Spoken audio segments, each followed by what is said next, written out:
So I thought I would try to do a little rundown of all the people who have been into censoring me one way or the other.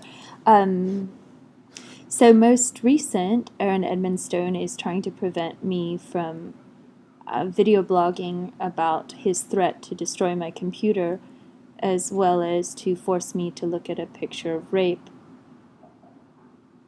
in a room, which I tried to kick him out. I didn't call the police. He refused to leave as he was trying to show me this picture of rape. So he doesn't want the world, the public, etc., his daughter to know that. Brian Bartelt, this Los Angeles City College professor, tried to censor my blog, The Real LACC, which was about his employment of sexist epithets in the classroom, and Eckford, the chair of sociology for LACC, was also trying to censor my blog.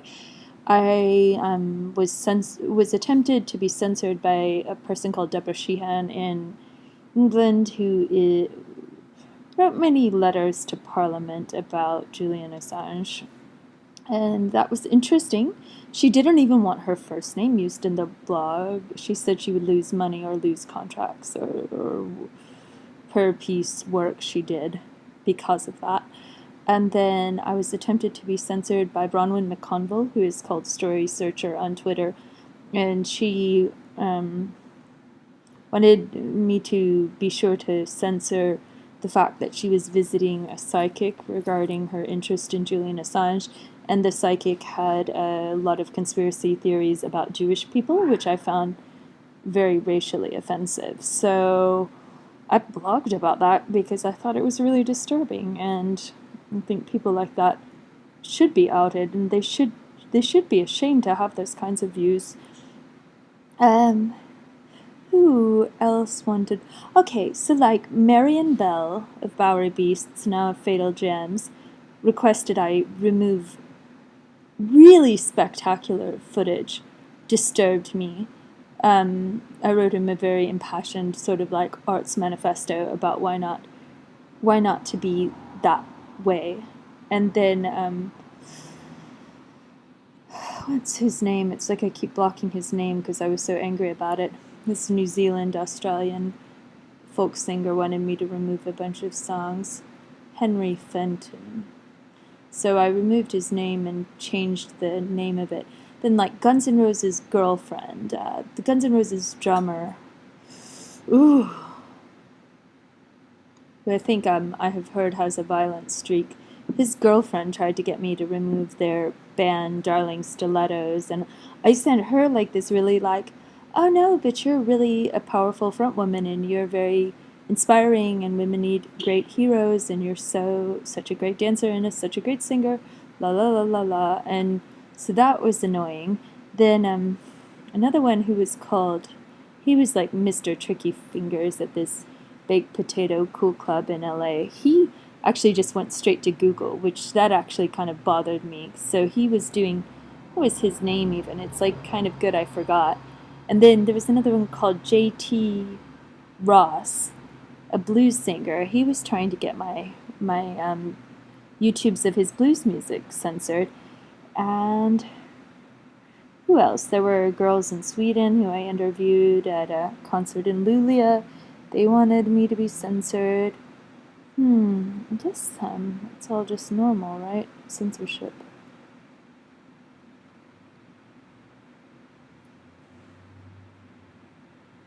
What I think of it as is sort of like it's like a micromanagement of people's souls. And once you have the footage, that becomes the collateral. And sometimes these are people that are like lapsed friends where I felt they were friends. And now the only chance I'm ever going to hear from them is them sending me like a vicious takedown request. And I'm like, wow, it's almost like that's all I'm good for you now is like restoring your ego balance. But I think often it's sort of like they're fishing for praise and they want to be praised. So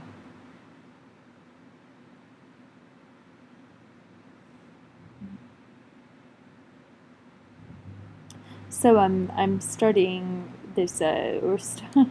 This is so funny. I had this account. I was making it for my friend and putting a bunch of his footage on, and he hacked my account in February. And I was just like, "How did you do that?" But I think I had like sort of shared a password or something, and then he changed it. he like deleted a bunch of things, and so now I've got it back to like a different name for the account linked to a different email. But I was thinking I would start uploading things onto that, because my struggle with him has been like publish, publish, publish, publish. Your computer could crash, your hard drive could crash, you could be mugged, you could lose everything. Don't sit on this and hide your talent. But everybody's secretly talented, and I can't really get through about all of that.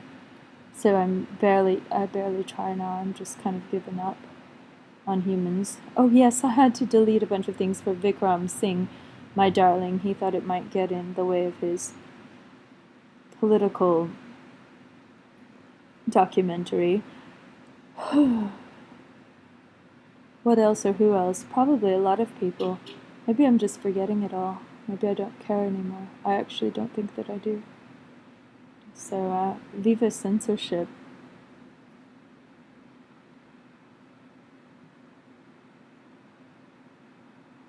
Somebody wrote me something critical about not liking my blog, and I was like, what, do you want me to write the opposite of what I think? Like, I'm sure that would be equally as surreal or preposterous if I think one thing and write the opposite. And I think people are actually kind of frightened by honesty.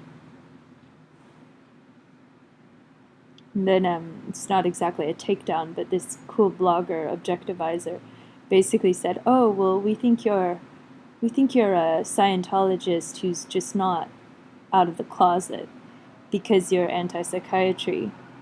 And you might not want to do that because that will damage your reputation.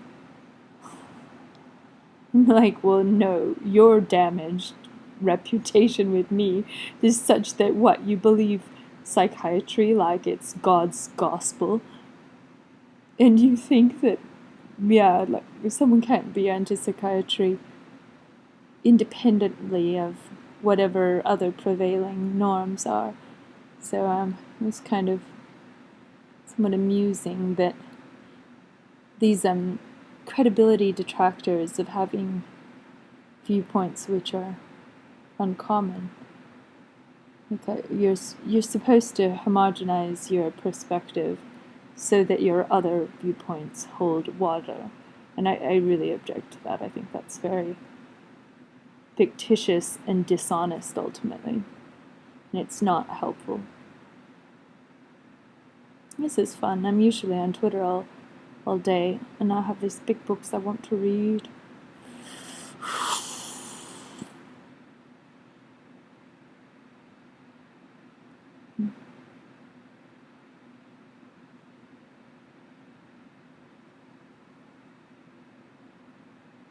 Being blocked on Twitter is kind of like being censored.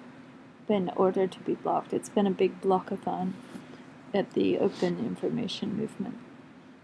It's such an honor to be blocked by so many open information activists.